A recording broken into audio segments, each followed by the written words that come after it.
जिस प्रकार से आप किसी वृक्ष की जड़ों में पानी डालते हैं तो वह जड़ में डाला हुआ पानी वृक्ष के पत्ते तक पहुंच जाता है, और अगर आप ऊपर ऊपर से जल का छिड़काव करते हैं तो उसका कोई प्रभाव नहीं पड़ता और जल के अभाव में वृक्ष सूख जाता है। मतलब सही स्थान पर जल डालोगे तो लाभ होगा। इसी प्रकार से हमारे शरीर में कुछ ऐसे विशेष स्थान होते हैं जहां पर आप तेल लगाते हो तो उसका प्रभाव हमारे पूरे शरीर पर पड़ता है। हमारे आयुर्वेद में बताया गया है, यदि हम शरीर के इन 4 स्थानों पर तेल लगाते हैं तो उससे हमारा शरीर खुद अपनी बीमारियों को स्वतः ही ठीक कर लेता है। और सबसे अच्छी बात तो यह है कि इसमें ज्यादा समय भी नहीं लगता और कोई खर्चा भी नहीं आता, बल्कि आपके शरीर को भी लाभ प्राप्त होता है और आप बहुत सारी बीमारियों से बच जाते हैं। तो आइए जानते हैं आखिर वो कौन सी ऐसी 4 जगह हैं जहां पर हमें तेल लगाना चाहिए और हमें किस तरह का तेल लगाना चाहिए और किस समय पर लगाना चाहिए। एक बार की बात है, एक गुरु जो आयुर्वेद के बहुत बड़े जानता थे, वह अपने शिष्य से कह रहे थे कि बेटा, क्या आपको पता है कि आपका शरीर किससे बना है? हमारा शरीर 5 तत्वों से बना है। इन 5 तत्वों में प्रोटीन, विटामिन जैसी ये सभी चीजें आती हैं और हमारे शरीर में 3 दोष पाए जाते हैं, वात, पित्त, कफ, और हमारी हर बीमारी की जो भी जड़ है वह इन 3 दोषों में ही होती है। क्योंकि अगर हमारे शरीर में वात बिगड़ता है तो 60 से 70% बीमारियां आती हैं, और अगर पित्त बिगड़ता है तो 15 से 20% बीमारी आती है, और अगर हमारा कफ बिगड़ता है तो हमारे शरीर में 5 से 10% बीमारियां आती हैं। ये तीनों ही दोष हमारे शरीर में पाए जाते हैं। जब आपकी बाल अवस्था होती है, यानी जब आप जन्म लेते हैं, तब से लेकर 14 वर्ष की उम्र तक जो भी समय होता है, इस समय हमारे शरीर में कफ ज्यादा बनता है। यह प्रकृति की देन है और यह कफ इसलिए बनता है क्योंकि हमारा शरीर ग्रो करता है। इस समय कफ का बनना बहुत जरूरी भी है, लेकिन हमें इस पर ध्यान देना है कि हमारा जो कफ है वह संतुलन में रहे, वह ज्यादा बड़े नहीं। अब छोटे बच्चों को तो इस बात का पता ही नहीं रहता, लेकिन उनके माता पिता को इस बात का ध्यान रखना चाहिए कि उनके बच्चे को ऐसा आहार न दे जिसके द्वारा उनका कफ बिगड़ जाए, क्योंकि अगर कफ बिगड़ गया तो उन्हें टीबी, दमा इत्यादि भयंकर बीमारियां हो सकती हैं। इसके बाद युवावस्था है, जो अवस्था 15 साल से 60 साल तक बनी रहती है। इस समय हमारे शरीर में पित्त प्रवेश सबसे ज्यादा होता है, यानी कि इस समय हमारे शरीर का ध्यान रखना होगा कि हमें ऐसी चीजें नहीं खानी है जिससे हमारा पित्त बिगड़े, क्योंकि अगर पित्त बिगड़ गया तो हमारे शरीर में 15 से 20% बीमारियां आ सकती हैं। इसके बाद आती है वृद्धावस्था। यह 60 से ऊपर की उम्र होती है। उस समय हमारे शरीर में बहुत ज्यादा वात बिगड़ता है और वह बिगड़ने की वजह से 60 से 70% बीमारियां हमारे शरीर में आ जाती हैं। 5 तत्व और 3 दोषों में जब भी कोई कमी आती है तभी हमारा शरीर बीमार पड़ता है, अन्यथा हमारा शरीर बीमार नहीं होता। बहुत से लोग कहते हैं कि भगवान ने हमें ये कष्ट दिया है, वो कष्ट दिया है, इतनी गंभीर बीमारियां दे दी, टीबी, कैंसर, थायराइड दे दिया। लेकिन ये सारी बीमारियां इंसान स्वयं ही पालता है, क्योंकि हमारी प्रकृति तो यह कहती ही है कि आप प्रकृति से प्राप्त भोजन पदार्थ का सेवन करें। लेकिन आप क्या करते हैं? आप पिज्जा, बर्गर, चाउमीन ये सभी खाते रहते हैं। आयुर्वेद कहता है कि आप पानी पीने के सही तरीके अपनाएं, लेकिन नहीं, आपको तो फ्रिज का पानी पीना है, कोल्ड ड्रिंक पीना है। अगर आप प्रकृति के नियमों के हिसाब से नहीं चलेंगे, आयुर्वेद के नियमों को नहीं अपनाएंगे, तो आपका शरीर तो बीमार होगा ही। इसमें भगवान क्या कर सकता है?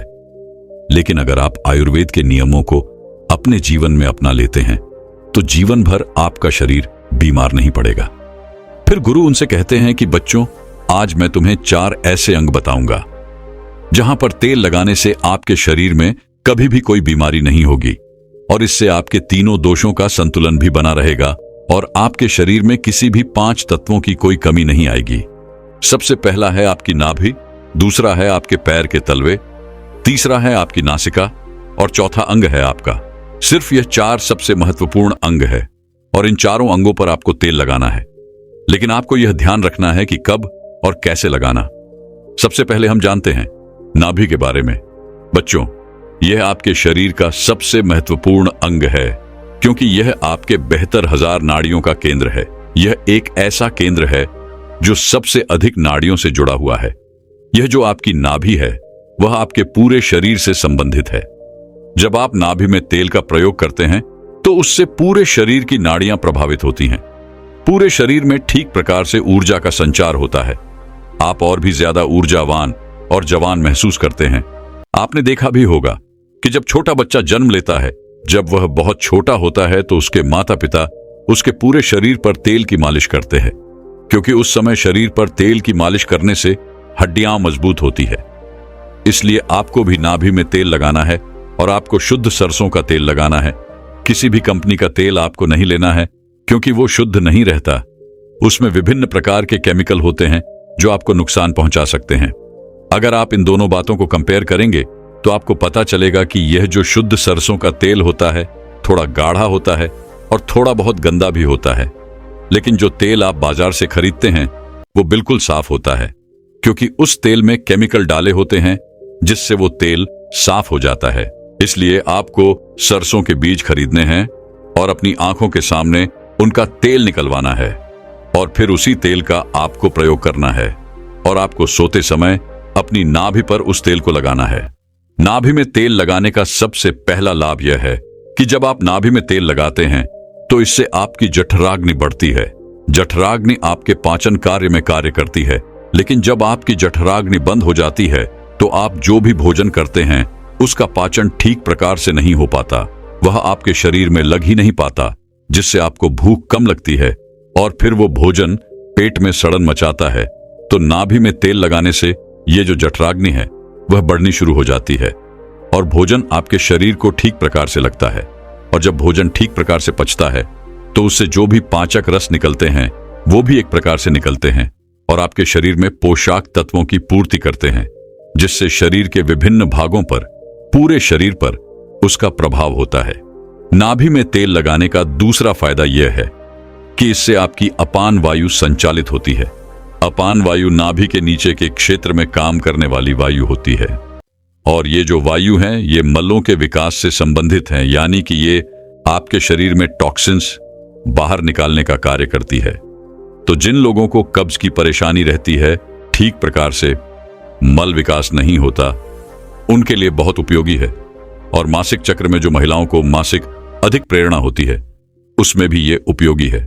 और मूत्र विकार, यूराइन से संबंधित कोई भी समस्या अगर आपको या फिर किसी व्यक्ति को रहती है तो उसके लिए भी यह उपयोगी होती है। तो यह अपान वायु को संतुलित करता है, जिससे विभिन्न प्रकार के फायदे मिलते हैं नाभि में तेल लगाने का। तीसरा सबसे बड़ा फायदा यह है कि इससे आपकी त्वचा अच्छी रहती है। त्वचा पर ग्लो आता है। आपने सुना भी होगा कि जब हमारे होंठ फटे हैं तो हमारे दादा परदादा यह सब कहते थे कि नाभि में तेल लगा लो, ठीक हो जाएंगे। और हां, ऐसा होता भी है। नाभि में तेल लगाने से कभी होंठ नहीं फटती हैं, स्किन की ड्राइनेस खत्म हो जाती है, चेहरे पर चमक आती है, झुर्रियां नहीं पड़ती। इसके अलावा हमारे शरीर में 72,000 नाड़ियां हैं। जब वह रुक जाती है, अवरोध हो जाता है, तो इनमें प्राण का संचार ठीक से नहीं होता है। जब इनमें प्राण का संचार ठीक से नहीं होता है, जिससे आपको आलस आने लगता है, ऊर्जा की कमी आपको महसूस होती है और आपका मस्तिष्क ठीक से काम नहीं कर पाता। और ऐसा इसलिए होता है क्योंकि ये जो 72,000 नाड़ियां हैं ये सीधे आपके दिमाग से संबंधित हैं। और जब आप नाभि में तेल लगाते हैं तो ये नाड़ियां खुल जाती हैं। इससे प्राण का संचार ठीक होता है और शरीर मूल्यवान बनता है। मस्तिष्क बहुत ही अच्छे से कार्य करता है। दूसरा स्थान है आपके पैरों के तलवे। सारी नसें पैरों के तलवे से जुड़ी होती है। इसीलिए कहा जाता है कि सुबह सुबह जो मॉर्निंग वॉक होती है नंगे पैर जमीन पर या फिर हरी घास में करनी चाहिए, तो उसकी आंखों की रोशनी कभी कम नहीं होगी। और पैरों के तलवे पर यही शुद्ध सरसों का तेल लगाना है। जब आप सोने जाएं तो आपको सबसे पहले अपने पैरों को गुनगुने पानी से धो लेना है, फिर उन पैरों को अच्छे पोंछ लेना है। पैर पोंछने के बाद जब आपके पैर एकदम से सूखे जाएं, तब आपको एक कटोरी में सरसों का तेल लेना है और उसे अपने पैरों के तलवे पर लगाना है। इसके बाद में अगर आपके घर में कांसे की कटोरी है तो उससे अपने पैरों की मालिश करनी है, क्योंकि कांसे के बर्तन से शरीर में जितनी भी गंदगी रहती है वह सब बाहर आ जाती है। कांसे के बर्तन जब हम पैरों में खसर करते हैं तो आपके पैर थोड़े से काले होने शुरू होते हैं। इससे शरीर में विषाक्त पदार्थ कम होते हैं। जिसके पैर के तलवे कम काले होते हैं उसके शरीर में विषाक्त होता है, और जिसके पैरों के तलवे ज्यादा काले होते हैं उनके शरीर में विषाक्त ज्यादा रहता है। अगर आपके घर में आपकी माता है, आपकी पत्नी है, तो आप उनसे अपने पैरों के तलवे की अच्छी तरह से मालिश करवाएं, और अगर नहीं है तो आप स्वयं ही मालिश कर सकते हैं। जब आप 5 मिनट तक अपने पैरों के तलवे की मालिश करते हैं तो आपको तुरंत नींद आना शुरू होती है। जो लोग सोने के लिए नींद की दवाई का प्रयोग करते हैं, जिनको चिंता रहती है, डिप्रेशन रहती है, इसकी वजह से उनको नींद नहीं आती, जिनकी याददाश्त कमजोर होती है, दिमाग से संबंधित कोई भी बीमारी रहती है, तो यह सब खत्म हो जाती है। जब आप सोएंगे तो सीधा 4 बजे आपकी आंख खुलेगी, आपको गहरी नींद और अच्छी नींद आएगी। आपकी चिंता, डिप्रेशन सब खत्म हो जाएगा। अब हम जानते हैं तीसरा, जहां पर आपको तेल लगाना है वह है हमारा सिर। सर्दियों के मौसम में जब आप शाम को नहीं नहाते हैं, लेकिन आप गर्मियों के मौसम में शाम को अवश्य नहाते हैं, तो नहाने के बाद आपके बालों को अच्छे से सूखा लें। उसमें पानी नहीं रहना चाहिए। इसके साथ आपको अपने सर में वही शुद्ध सरसों का तेल लगाना है। आप जो ये विभिन्न प्रकार के तेल लगाते हैं, ये केमिकल्स से भरे हुए होते हैं। आजकल कंपनियां विज्ञापन दिखा दिखाकर लोगों को अपनी तरफ आकर्षित करती हैं, लेकिन ये सारे के सारे तेल जो हैं वो केमिकल्स से भरे होते हैं। इनसे हमारे बालों को बहुत नुकसान पहुंचता है। इसलिए आपको शुद्ध सरसों का तेल आपके सिर पर लगाना है। इसकी अच्छे से मालिश करनी है। इससे आपकी थकान दूर होगी और आपको अच्छी तरह और गहरी नींद आएगी। सोते समय सर में तेल लगाने के बहुत फायदे होते हैं। इससे आपके बाल मजबूत होते हैं, आपके बाल काले घने होते हैं, आपको अच्छे से नींद आती है, गहरी नींद आती है। आपकी याददाश्त, आपके दिमाग की शक्ति मजबूत होगी, शरीर में शक्ति का संचार होगा। आपको कभी भी हेयर फॉल की समस्या नहीं होगी।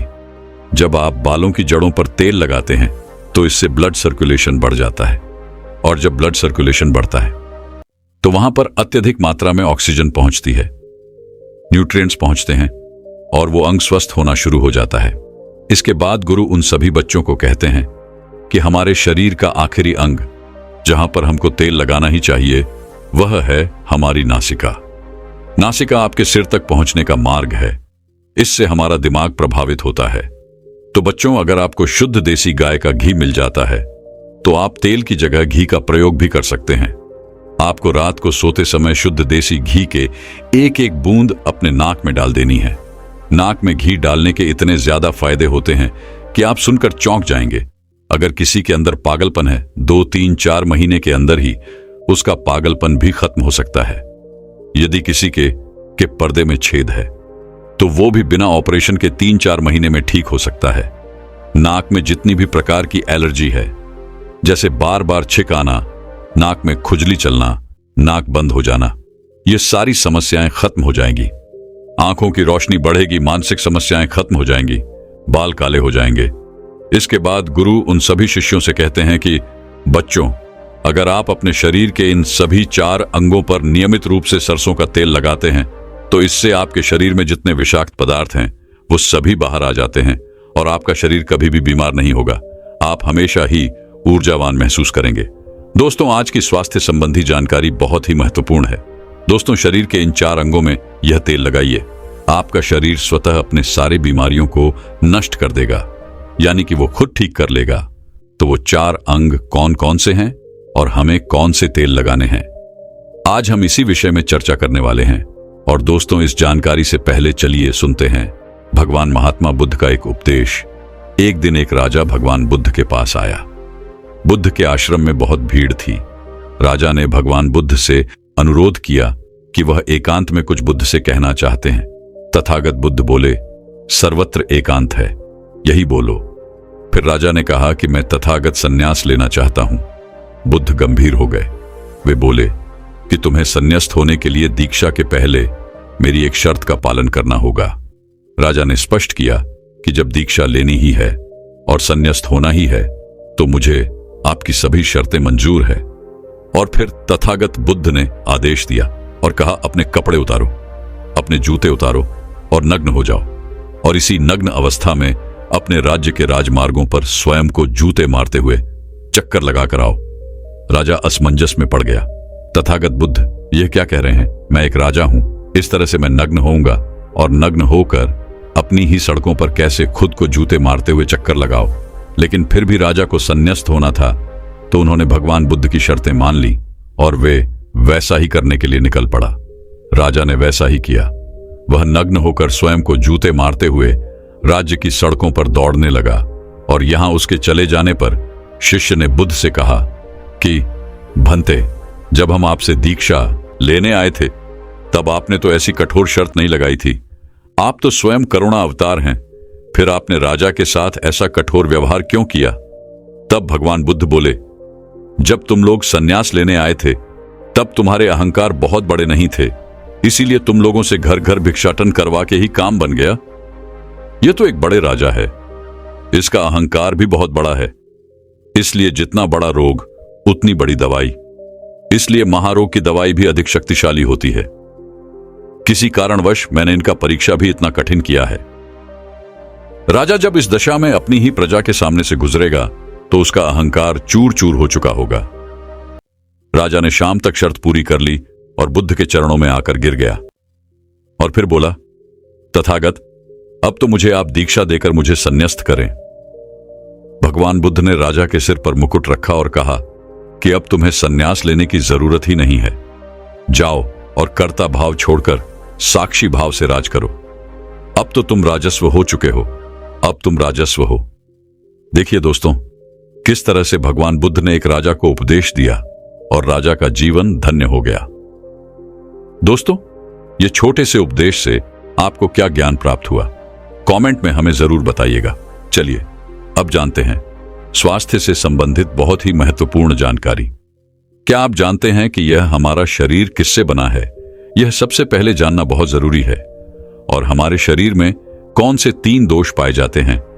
हमारा शरीर 5 तत्वों से बना है और हमारे शरीर में 3 दोष पाए जाते हैं। वह दोष पित्त दोष और कफ दोष इसे जरूरी है क्योंकि यह हर एक बीमारी का कारण होता है, क्योंकि हर एक बीमारी की जड़ यही 3 दोष है। इसीलिए जानना जरूरी होता है। तो आपका शरीर का सबसे महत्वपूर्ण दोष ये 3 दोष हैं, पित्त दोष, वात दोष और कफ दोष। अगर आपके शरीर का वात दोष गड़बड़ हो गया तो 60 से 70% बीमारी होगी। अगर आपके शरीर का पित्त दोष गड़बड़ हो गया तो आपके शरीर में 15 से 20% बीमारियां होती हैं। और यदि आपके शरीर का कफ दोष गड़बड़ हो गया तो 5 से 10% बीमारी होती है। अब इस तीनों प्रवृत्ति हमारे शरीर में कब से कब तक रहती है? जब हम जन्म से बाल्य अवस्था में रहते हैं, यानी जब हमारा जन्म होता है और 14 साल की उम्र तक हमारे शरीर में कफ प्रवृत्ति ज्यादा होती है। इस समय कफ ज्यादा बनता है। यह प्रकृति की देन है। कफ इसलिए बनता है क्योंकि हमारा शरीर ग्रो करता है। कफ बनना जरूरी है क्योंकि यह कफ हमारे शरीर के बहुत ही महत्वपूर्ण अंग हैं। बस हमें यह ध्यान देना है, हम अपने बच्चों को ऐसी कोई चीज नहीं देना है जिससे उनका कफ और बढ़ जाए, क्योंकि बच्चे उस समय कुछ नहीं जानते। पेरेंट्स को जागरूक होना होगा। बस हमें अपने बच्चे को कुछ भी ऐसी चीज नहीं देना है जिससे उसका कफ और बढ़ जाए। कफ बनाने वाली चीजें हमें उन्हें नहीं खिलानी है, नहीं तो क्या होगा? कफ से संबंधित जो 5 से 10% बीमारी है, जैसे टीवी, दमा, अस्थमा, एस्नोबिलिया, ये सारी बीमारियां इसकी वजह से होती हैं। ये हर पेरेंट्स को ध्यान देना होगा। उसके बाद हम आते हैं बाल्य अवस्था से युवा अवस्था में। युवा अवस्था की आयु कितनी होती है? जब हम 15 साल से 60 साल के बीच में होते हैं। इस समय हमारा शरीर युवा अवस्था में होता है। इस समय हमारे शरीर में पित्त प्रवृत्ति सबसे ज्यादा होती है, सबसे ज्यादा पित्त बनता है। इसलिए हमें यह ध्यान देना होगा कि हम ऐसी कोई भी चीज ना खाएं जिससे हमारा पित्त दोष बढ़ जाए। अगर हमारे शरीर में पित्त दोष बढ़ जाएगा तो हमारे शरीर में 15 से 20% बीमारियां होती हैं। इसके बाद हमारा आता है वृद्धावस्था। 60 साल की उम्र हमारा वृद्धावस्था होता है। इस समय हमारे शरीर में वात दोष बढ़ता है और वात दोष से संबंधित 60 से 70% बीमारियां हमारे शरीर में होती हैं। तो आपको ऐसी कोई चीज नहीं खाना है जिससे वात दोष बढ़े। तो दोस्तों, ये आप समझ गए कि आपके शरीर में 3 दोष का क्या रोल है। इसलिए इन 3 दोषों से संबंधित जो भी जानकारी जहां से भी उपलब्ध हो एकत्र करें और उसे अपने जीवन में लागू करें। कारण को दूर करें और हमेशा इस बात का ध्यान रखें कि इन 3 दोषों में क्या खाना चाहिए और क्या नहीं खाना चाहिए। इन दोषियों को बढ़ाने वाली चीजें कभी ना खाएं। अब आप इन तीनों दोषियों के बारे में जान गए हैं, तो अब जान लें कि आपका शरीर 5 तत्वों से कैसे बना है। आपका शरीर 5 तत्वों से बना है और इन 5 तत्वों में प्रोटीन्स, विटामिन्स, सारे तत्व आते हैं। अब इस 5 तत्वों में और 3 दोषों में जो भी कमी आती है, तभी आपका शरीर बीमार होता है, अन्यथा आपका शरीर बीमार नहीं होता।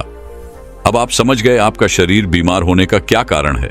जैसे कुछ लोग रोते हैं, भगवान ने हमें यह कष्ट दे दिया, भगवान ने हमें यह बीमारी दे दिया, हमें गैस्ट्रिक अल्सर हो गया, हमें थायराइड, ब्लड प्रेशर, शुगर हो गया।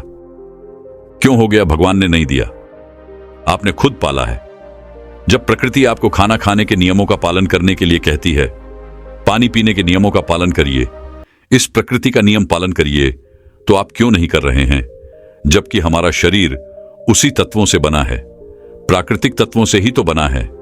हमारा शरीर भी पानी से ही तो बना है, खाने से ही तो बना है, पोशाक तत्वों से ही तो बना है। यह सारे नियमों का आपको पालन करना होगा। अब जब यह हमारा पित्त दोष कह रहा है कि यह चीज मत खाइए, पित्त और बढ़ेगा, तो आप उसे क्यों खाते हैं? पिज्जा, बर्गर आप क्यों खाते हैं? चाय आप क्यों पीते हैं? चीनी आप क्यों खाते हैं? मैदा आप क्यों खाते हैं? जब आप ये सारी चीजें खा रहे हैं तो आपके पेट में एसिडिटी बनेगा, आपका पाचन तंत्र बीमार पड़ेगा। तो जब आपका पाचन तंत्र बीमार होगा तो अनेक बीमारियां आपको आएगी। ये तो आप खुद कर रहे हो ना। अब ब्रह्मांड नहीं दे रहा है, भगवान नहीं कर रहा है, हम आप इसे खुद जाने अनजाने में कर रहे हैं। हम अपने मन को, अपनी जीभ को कंट्रोल नहीं कर पा रहे हैं। तो दोस्तों, ये सारी चीजें आप छोड़ दीजिए। अब बात करते हैं कि हमें अपने शरीर पर कौन सा तेल लगाना चाहिए, कहां पर लगाना चाहिए, इस बारे में जानते हैं। आप समझ गए आपके शरीर का निर्माण कैसे होता है। इसे सुरक्षित रखना आपके हाथ में है। इसकी सुरक्षा आप खुद कीजिए। शरीर के 4 महत्वपूर्ण अंग हैं जिससे आपकी शरीर की सारी नसें जुड़ी हुई हैं। पहला है नाभि, दूसरा है पैर का तलवा, तीसरा है आपकी नाक और चौथा है आपका सर। ये 4 सबसे महत्वपूर्ण अंग है और इन चारों जगह पर आपको तेल लगाना है। बस ये ध्यान देना है कि आपको कब लगाना है और कैसे लगाना है। तो सबसे पहले चलते हैं आपके पैरों के तलवे। जो व्यक्ति रोज सुबह जागकर मॉर्निंग वॉक करता है, नंगे पैर जमीन पर या फिर हरी घास पर, तो दोस्तों उसकी आंखों की रोशनी कभी कम नहीं होती। तो इसीलिए आपको पैरों के तलवे में शुद्ध तोरी का तेल लगाना है। इसके अलावा आप शुद्ध सरसों का तेल भी लगा सकते हैं। जब आप रात में सोने जाएं तो उसके पहले गुनगुने पानी से अपना पैर धो लीजिए। पैर धोने के बाद बढ़िया से उसे साफ कर लीजिए, सूख जाए। जब आप बिस्तर पर लेट जाएं और अपने हाथ से मालिश कर लीजिए। रात में सोते समय यही शुद्ध सरसों का तेल, और जैसे ही आप अपने 5 मिनट दोनों हाथों से मालिश करेंगे, तेल से गर्माहट आएगी, तुरंत ही आपको नींद आना शुरू हो जाएगा। अगर आप नींद की टेबलेट लेते हैं, अगर आप डिप्रेशन में हैं, नींद नहीं आ रहा है, तो यह दूसरे दिन से ही बंद हो जाएगा। आपको नींद की टेबलेट की जरूरत ही नहीं पड़ेगी। आपका पागलपन दूर हो जाएगा। याददाश्त बहुत तेज होती है, दिमाग से संबंधित सारी समस्याएं खत्म, और एक ही बार में आप 10 बजे सो रहे हैं। 4 बजे से पहले आपकी नींद ही नहीं खुलेगी। इतनी बढ़िया नींद आती है। तो पैर के तलवे में तेल लगाने से आपका पाचन तंत्र मजबूत होता है, याददाश्त तेज होती है, भूख लगती है, शरीर में शक्ति मिलती है, ऊर्जा मिलती है, यानी कि शरीर की सारी पोशाक तत्वों को आपूर्ति कर देता है। दूसरा स्थान है नाभि, जो कि आपके शरीर का सबसे महत्वपूर्ण अंग है। नाभि के पीछे एक ग्रंथि पाई जाती है और इसी ग्रंथि से शरीर की सारी नसें जुड़ी हुई होती हैं, और यह शरीर की सबसे शक्तिशाली ग्रंथि होती है। इसलिए नाभि में तेल लगाना चाहिए। आप देखते होंगे जब आपके घर में छोटा बच्चा होता है तो माताएं उस बच्चे की तेल से मालिश करती थीं, लेकिन अब तो बच्चों को तेल लगाना ही बंद कर दिया। पहले माताएं 8 से 10 बार दिन में बच्चे की तेल से मालिश करती थी। वे कहती थी कि हम जितनी बार तेल की मालिश करेंगे उनकी हड्डियां उतनी ही मजबूत होंगी। और वह घर पर बना हुआ शुद्ध सरसों का तेल होता था। और वह शुद्ध सरसों घर का तेल और किसका बनाती थी? किसी सरसों को घूम करके, सरसों को रोककर पहले जो उसी से मालिश करती थी, पहले वह लगा देती, उसके बाद छोड़ा करके। लेकिन आज फैशन बदल गया है। लोग तरह तरह के केमिकल युक्त तेलों से मालिश कर रहे हैं। यह किसी काम का नहीं दोस्तों। कंपनियां हमें सिर्फ बेवकूफ बनाती हैं और इससे सिर्फ बीमारियां होती हैं, क्योंकि बच्चों की मालिश के लिए सबसे अच्छा तेल सरसों का है। और गांव के बच्चों को माताएं आज भी सरसों के तेल की मालिश करती है। गांव के बच्चे शहर के बच्चों की तुलना में कितने कमजोर हैं, इसे आप खुद अनुमान लगा सकते हैं। तो दोस्तों, यह नाभि आपके शरीर का सबसे शक्तिशाली हिस्सा है। तो जब माताएं नाभि में तेल की मालिश करती थी तो पहले फूंक मारती थी। फूंक मारने के बाद उसमें तेल लगाती थी और दिन भर में 3 से 4 बार तेल लगाती थी। तो दोस्तों, आपको भी आज से शुद्ध सरसों का तेल रात में सोते समय नाभि में लगाना है। और जब आप नाभि में तेल लगाते हैं तो इसके क्या फायदे होते हैं, आप यह जानकर चौंक जाएंगे। पहला फायदा, आपको अच्छी नींद आएगी। दूसरा फायदा, दिमाग से संबंधित कोई भी समस्या नहीं होगी। तीसरा फायदा, आपका पाचन तंत्र मजबूत रहेगा। चौथा फायदा, आपको भूख बढ़िया लगेगी। पांचवा फायदा, आपके शरीर का सारा दर्द दूर हो जाएगा। छठा फायदा, आपकी आंखों की रोशनी बढ़ जाएगी, यानी कि शरीर के हर एक अंग के लिए फायदेमंद है। पैर का तलवा हो गया, नाभि हो गई। अब हम एक कदम आगे चलते हैं, वह है नाक, कान और आंख। तो दोस्तों, आपको नाक में क्या करना है? अगर आपको गाय का शुद्ध देसी घी मिल जाए तो घी की 1 बूंद दाएं नाक में और 1 बूंद बाईं नाक में, दोनों नाक में 1-1 बूंद डालनी है। रोजाना दोनों नाक में 1-1 बूंद डालें। इसके इतने फायदे हैं, मैं यहां गिनाते गिनाते थक जाऊंगा। आपका पागलपन दूर हो जाएगा। अगर किसी को पागलपन है, अगर पागलपन का इलाज चल रहा है, तो 3 से 4 महीने के अंदर पागलपन की दवा बंद हो जाएगी। अगर आपके कान के पर्दे में छेद है तो बिना ऑपरेशन के ठीक हो जाएगा। आपको नींद की समस्या है, नींद की समस्या दूर हो जाएगी। आपकी याददाश्त कमजोर है, याददाश्त आपकी तेज हो जाएगी। शरीर में कमजोरी है, शरीर की कमजोरी दूर हो जाएगी। जुकाम आपको कभी पूरी जिंदगी में नहीं होगा। जुकाम, सर्दी की, नाक से संबंधित जितनी भी बीमारी है आपको नहीं होगी। अब एक अंग और है जहां से आपका शरीर और पूरा दिमाग जुड़ा हुआ है, वह है सिर। अगर गर्मी का सीजन है तो आप स्नान करते होंगे। जब स्नान करके निकले, स्नान करने के बाद जब आपके बालों का पानी सूख जाए तो आपको अपने सिर में शुद्ध सरसों का तेल लगाना है। जैसे ही आप अपने सिर में सरसों का तेल लगाकर सिर की मालिश करेंगे तो आपको 10 मिनट बाद नींद आना शुरू हो जाएगा। सिर में सोते समय तेल लगाने से कई सारे फायदे हैं, जैसे आपके जो बाल पक रहे होंगे वो भी रुक जाएगा। आपको नींद बढ़िया आएगी, दिमाग की याददाश्त पावरफुल होगी, शरीर की शक्ति बढ़ेगी, शरीर की कमजोरी दूर हो जाएगी। यानी कि शरीर की सारी शक्तियां आपको मिलेंगी सिर में तेल लगाने से। तो दोस्तों, आप शुद्ध सरसों तेल को अपने शरीर के इन 4 अंगों पर लगाएं और देसी घी को अपने नाक में डालिए। यह प्रक्रिया आप अपना लीजिए, आपका शरीर स्वस्थ और तंदुरुस्त हो जाएगा। जैसे हमने कहा कि यह हमारा शरीर है, हमारा शरीर हमारे ऊपर डिपेंड है। हम इसे किस तरह से रखते हैं? मान लीजिए एक कपड़ा है, आप उसे कितनी सेफ्टी से रखते हैं। खास तौर पर सफेद कपड़ा हो गया, आप उसे पहनते हैं, पहन के बाहर जाते हैं तो आप उसे बहुत बचा बचा कर रखते हैं कि कहीं गंदे स्थान पर टच ना हो जाए। सफेद कपड़ा है, इसमें दाग लग जाएगा। कितना बचा बचा के चलते हैं और फिर आते ही खूंटी में निकालकर आराम से टांग देते हैं, जिससे उसमें दाग नहीं लगता है। और फिर अगले दिन पहनते हैं और उसको ध्यान से प्रेस, आयरन वगैरह करते हैं। तो दोस्तों, ठीक उसी प्रकार इस शरीर की देखभाल आप खुद कीजिए। जितनी आप इस शरीर की देखभाल करेंगे उतना ही आपका शरीर स्वस्थ व निरोगी बना रहेगा। तो जैसे हमने कहा, इसका पालन करिए। दोस्तों, मैं उम्मीद करता हूं कि यह कहानी सुनने से आपके जीवन में अच्छे बदलाव आए होंगे। आपको इस वीडियो से क्या सीखने मिला, ये कमेंट करके जरूर बताएं। और अपने परिवार, सिंगल दोस्त या आपके करीब इंसान के साथ ये कहानी शेयर करके उन्हें भी इस जिनान से परिचित करवाए। बाकी अगर आपको ये वीडियो दिल से अच्छी लगी हो तो ही इस वीडियो को लाइक कर देना। और आपने अब तक इस चैनल को सब्सक्राइब न किया हो तो चैनल को सब्सक्राइब भी जरूर कर देना। आपका हर दिन शुभ हो और खुशियों से आपका जीवन भरा रहे। धन्यवाद। नमो बुद्धाय।